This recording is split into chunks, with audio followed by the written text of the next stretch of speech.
JMD channel और Padmesh institute of वैदिक sciences की ओर से आप सबको नमस्कार। इन दिनों संपूर्ण देश यानी मानवता, मानव जाति कोरोना के कुर चक्र में फंसी हुई है। अलग अलग लोगों की प्रतिक्रियाएं आ रही हैं। जिन्होंने कुछ खोया है उनका दर्द है। सही माने में यह काल मृत्यु। किसी किसी परिवार में तो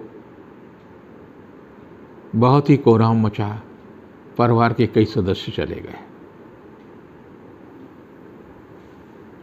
इस महामारी ने न जाने कितने लोगों को अनाथ कर दिया है।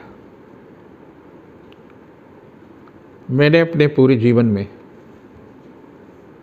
इस तरह के भयावह दृश्य और करुणाजनक, हृदय विदारक स्थितियों को कभी नहीं देखा था।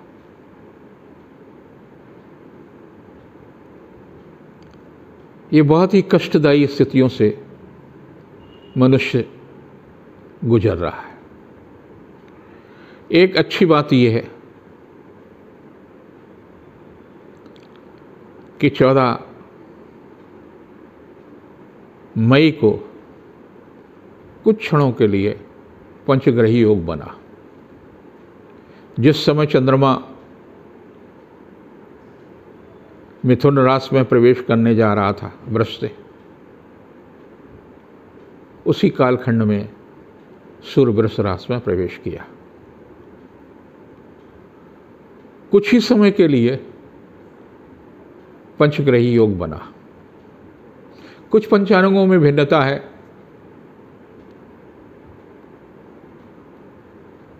और होना भी चाहिए। देश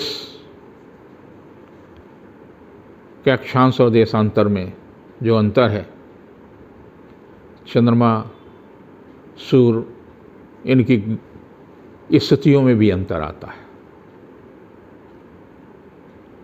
लेकिन कहीं न कहीं अगर हम गोचर लेंगे तो कुछ क्षण जरूर मिल जाएंगे पंचग्रही योग के। पंचग्रही योग में राहु और शुक्र, इन दो की तो स्थितियां ही खराब होती हैं। मानसिक रूप से ये बहुत ही क्लेश देते हैं, भय देते हैं, आपकी ऊर्जा को खींचते हैं, आपकी ऑक्सीजन को कम करते हैं। इनके साथ बुध है,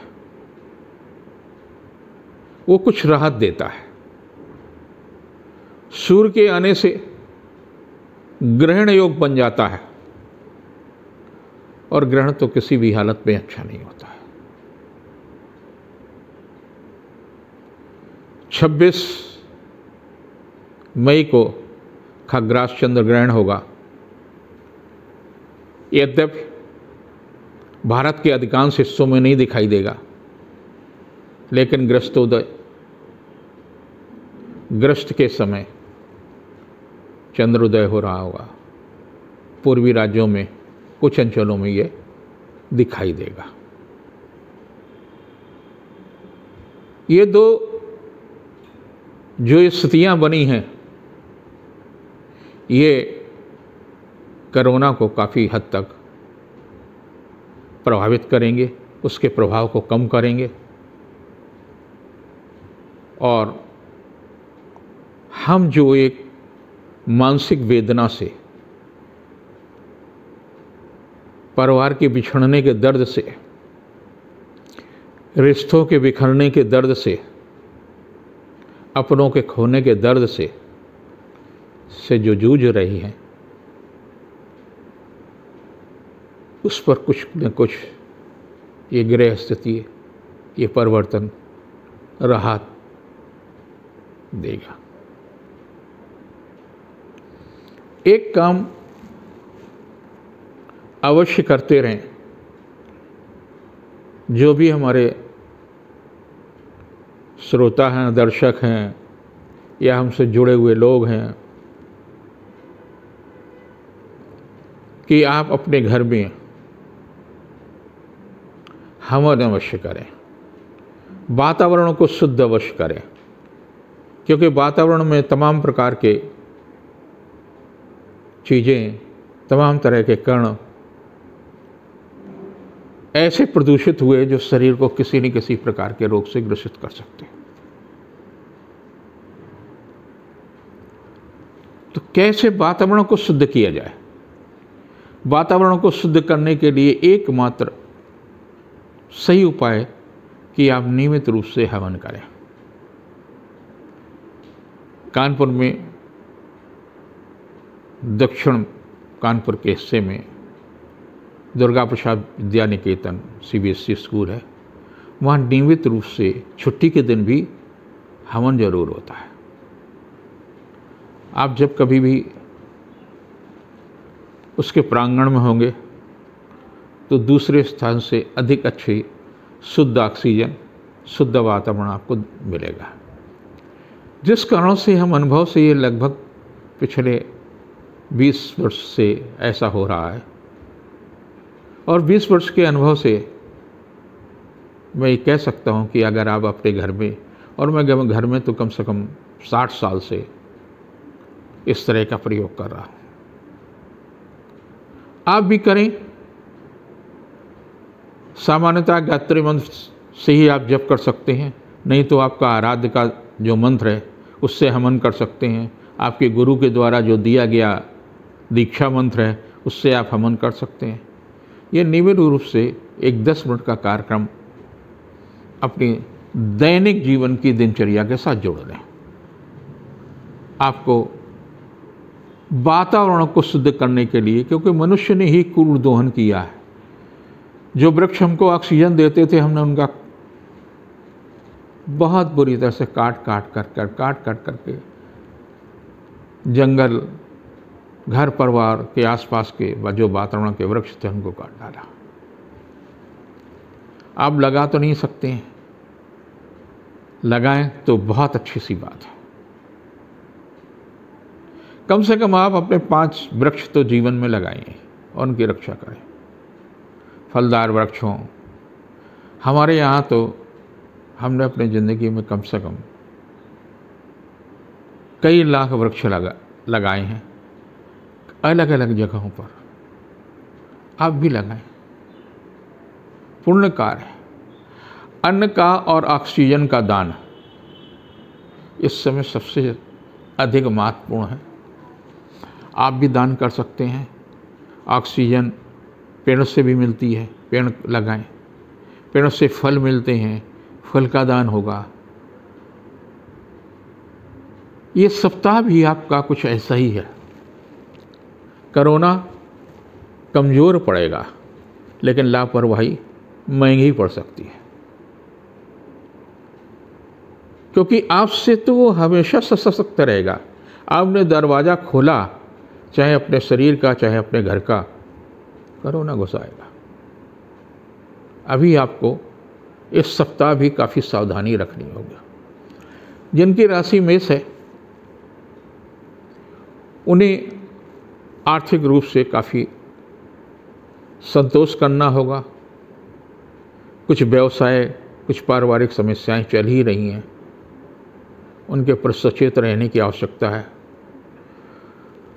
16, 17, 18 काफ़ी महत्वपूर्ण तिथियां हैं। पारिवारिक जीवन की स्थिति सुखद होगी, आर्थिक पक्ष में मजबूत होगा, रिश्तों में मधुरता आएगी। लेकिन किसी न किसी रिश्तेदार के कारण तनाव भी मिल सकता है। 17, 18 को धन यश कीर्ति में वृद्धि होगी, शासन सत्ता का सहयोग मिलेगा। और 19, 20 काफ़ी महत्वपूर्ण तिथियां हैं। पारिवारिक प्रतिष्ठा बढ़ सकती है। 21, 22 जीविका के क्षेत्र में प्रगति होगी, शासन सत्ता से भी लाभ मिल सकता है। जिनकी राशि वृष है उनके स्वास्थ्य में काफ़ी तेजी से सुधार होगा, लेकिन मन आपकी राशि पर ही पंचग्रही है। सूर्य है, चंद्रमा हट करके मंगल की तरफ जाएगा, चला गया है। तो आपने देखा होगा धीरे धीरे धीरे आपका स्वास्थ्य में सुधार हुआ, और स्वास्थ्य के साथ साथ भी मन में भी उत्साह की वृद्धि होगी। 16, 17, 18 काफ़ी महत्वपूर्ण तिथियां हैं। उत्साह में वृद्धि होगी, रिश्तों में मधुरता आएगी। 19, 20 को किया गया पुरुषार्थ सार्थक होगा, जीवन साथी का सहयोग और सानिध्य मिलेगा। 21, 22 को रचनात्मक प्रयास सफल होंगे। मन जरूर अशांत होगा, व्यर्थ की उलझनें होंगी। जिनकी राशि मिथुन है, आपकी राशि की मंगल है, कहीं न कहीं उत्तेजना देगा, कहीं न कहीं तनाव देगा, रक्त को जलाएगा। यानी बुखार के प्रति आप सचेत रहें, ज्वर हो सकता है। चंद्रमा का परिवर्तन सुखद होगा, कर्क में जाएगा, सिंह में जाएगा। ये कहीं न कहीं आपके लिए लाभदायी होगा। चली आ रही समस्याओं से विमुक्ति मिलाएगी, प्रतिष्ठा में वृद्धि होगी, शासन सत्ता का सहयोग रहेगा। जीविका के क्षेत्र में भी प्रगति होगी। 16, 17, 18 कुछ तनावपूर्ण तिथियाँ होंगी। स्वास्थ्य के प्रति सचेत रहने की आवश्यकता है। 19, 20 को सुखद समाचार मिलेगा, रिश्तों में मधुरता आएगी, स्वास्थ्य के प्रति भी अच्छा होगा। 21, 22 को धन यश कीर्ति में वृद्धि होगी, शासन सत्ता का सहयोग रहेगा। जिनकी राशि कर्क है, चली आ रही समस्या से मुक्ति मिलेगी, आर्थिक मामलों में भी सुधार होगा। चलिए अचल संपत्ति के मामलों में भी जो प्रयास चल रहा है उस दिशा में भी सफलता मिलेगी। मन में उत्साह होगा, रिश्तों में मजबूती आएगी। 16, 17, 18 व्यवसायिक दृष्टि से काफ़ी महत्वपूर्ण है, आर्थिक मामलों में भी सफलता मिलेगी। 19, 20 कुछ तनावपूर्ण तिथियां हैं, स्वास्थ्य के प्रति सचेत रहना चाहिए। कोई ऐसा कार्य न करें जिससे आपकी प्रतिष्ठा प्रभावित हो जाए। 21, 22 को रिश्तों में मजबूती आएगी, पारिवारिक जीवन सुखमय होगा, व्यवसायिक प्रयास सार्थक होगा। जिनकी सिंह राशि है, धन यश कीर्ति के दृष्टि से काफ़ी महत्वपूर्ण है। जीविका के क्षेत्र में चल रहा प्रयास फलीभूत होगा। राजनैतिक भी कुछ महत्व हो सकता है। विरोधी कुछ न कुछ आप पर आरोप भी लगा सकते हैं। 16, 17, 18 को शासन सत्ता से आप सहयोग लेने में सफल होंगे। उच्च अधिकारी या राजनेता का भी सहयोग मिल सकता है। 19, 20 को पारिवारिक मामलों में सफलता मिलेगी, जीविका के क्षेत्र में प्रगति होगी। 21, 22 तनावपूर्ण तिथियां हैं, स्वास्थ्य और प्रतिष्ठा के प्रति सचेत रहें। जिनकी राशि कन्या है, उनके लिए स्वास्थ्य में तेजी से सुधार होगा, पारिवारिक वातावरण भी सुखद होगा, आर्थिक मामलों में भी सफलता मिलेगी, धन यश कीर्ति में भी वृद्धि होगी, शासन सत्ता का सहयोग मिलेगा। 16, 17, 18 को उत्तम भोजन, पारिवारिक प्रतिष्ठा, रिश्तों में मधुरता आएगी। 19, 20 को व्यवसायिक कार्यों में रुचि लेंगे, किसी कार्य के संपन्न होने से आत्मविश्वास में वृद्धि होगी। 21, 22 को जीविका के क्षेत्र में चल रहा प्रयास फलीभूत होगा। जिनकी राशि तुला है, स्वास्थ्य में सुधार होगा, आत्मबल में वृद्धि होगी, सुखद समाचार मिलेगा, रिश्तों में मजबूती आएगी, पारिवारिक जीवन सुखमय होगा। 16, 17, 18 काफ़ी उत्साहवर्धक तिथियां हैं, सुखद समाचार मिलेगा, जीविका के क्षेत्र में भी प्रगति होगी, आर्थिक मामलों में भी लाभ मिलेगा। 19, 20 को पारिवारिक जीवन सुखमय होगा, आर्थिक पक्ष मजबूत होगा, रिश्तों में मधुरता आएगी। 21, 22 को उपहार या सम्मान में वृद्धि होगी, स्वास्थ्य में सुधार होगा, पारिवारिक जिम्मेदारी का पूरी तरह से निर्वाह होगा। जिनकी राशि वृश्चिक है, केतु महत्वाकांक्षी तो बनाएगा, लेकिन कहीं न कहीं भयग्रस्त भी रखेंगे। तो सावधानी रखिए अग्नि दुर्घटना से, वाहन चलाते समय अपनी वस्तुओं की सुरक्षा के प्रति किसी मूल्यवान वस्तु के चोरी या खोने की भी आशंका है। 16, 17, 18 कुछ तनावपूर्ण तिथियां हैं, व्यर्थ की उलझन हो सकती है, स्वास्थ्य के प्रति सचेत रहने की आवश्यकता है। 19, 20 को पारिवारिक मामलों में सफलता मिलेगी, सुखद समाचार मिलेगा, आत्मविश्वास में वृद्धि होगी। 21, 22 को उपहार या सम्मान में वृद्धि होगी, रिश्तों में मधुरता आएगी, सुखद समाचार मिलेगा। जिनकी राशि धनु है, स्वास्थ्य में सुधार होगा। चली आ रही परेशानियों में भी कमी आएगी। यद्यप शनि की 7.5 चल रही है, फिर भी उपहार, सम्मान, मांगलिक कार्य आज की दिशा में आपको कहीं न कहीं से आमंत्रण, कहीं न कहीं से सुखद समाचार मिलेगा। 16, 17, 18 ऐसी ही तिथि हैं, रिश्तों में मधुरता आएगी, पारिवारिक मामलों में सफलता मिलेगी। 19, 20 कुछ तनावपूर्णता है, स्वास्थ्य के प्रति सचेत रहने की आवश्यकता है, व्यर्थ के झगड़े विवाद में न पड़ें।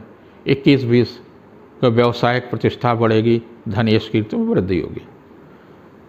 मकर राशि के लोगों के लिए उपहार या सम्मान में वृद्धि होगी, शासन सत्ता से सहयोग मिल सकता है, सुखद समाचार मिलेगा, जीविका के क्षेत्र में भी प्रगति होगी, आर्थिक मामलों में भी सुधार होगा। 16, 17, 18 कुछ ऐसी ही तिथियां हैं जिससे व्यवसायिक प्रतिष्ठा बढ़ सकती है, रिश्तों में मधुरता आएगी, पारिवारिक जीवन सुख में होगा। 19, 20 को भी संतान के दायित्व की पूर्ति होगी, उपहार या सम्मान में वृद्धि होगी। 21, 22 को व्यर्थ की उलझने रहेंगे, स्वास्थ्य के प्रति सचेत रहें, आर्थिक मामलों में जोखिम न उठाएं।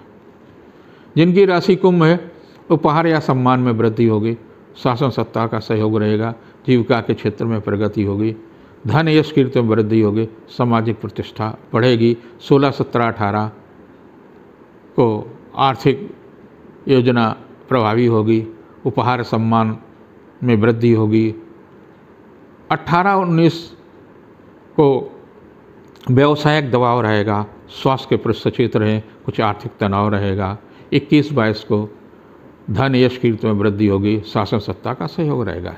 जिनकी राशि मीन है, पारिवारिक दायित्व की पूर्ति होगी, उपहार या सम्मान में वृद्धि होगी, रिश्तों में मजबूती आएगी, रुके हुए कार्यों में कहीं न कहीं सफलता मिलेगी। 16, 17, 18 को पारिवारिक और व्यावसायिक मामलों में व्यस्तता बढ़ेगी, कुछ सुखद समाचार भी मिलेगा, स्वास्थ्य के प्रति सचेत रहने की आवश्यकता है। 19, 20 कुछ तनावपूर्ण तिथि है, स्वास्थ्य के प्रति लापरवाही न बरतें, परिजन से पीड़ा मिल सकती है। और 21, 22 को सामान्य स्थिति रहेगी, यात्रा से बचें, स्वास्थ्य के प्रति सचेत रहें, रुपया पैसे में जोखिम न उठाएं। आप सबके लिए ये सप्ताह मंगलकारी हो। भगवान सूर्यदेव वृष राशि में पहुँच गए हैं, राहु के साथ हैं, शुक्र के साथ में हैं, बुध के साथ में हैं। तो ये चतुर्ग्रही युति तो पूरी सप्ताह ही रहेगी। शुरुआत में पंचग्रही था, मंगल और चंद्रमा की भी युति समाप्त हो गई है। तो चंद्रमा एक दिन के लिए केमिद्रम योग भी बनाएगा। वाणी पर संयम रखिए, आत्मबल को कमज़ोर मत करिए। ये हम शुभकामनाएं देते हैं और हवन जरूर करते रहिए, छोटा सा यज्ञ जरूर करते रहिए। आपके लिए कल्याण करे यज्ञ देवता।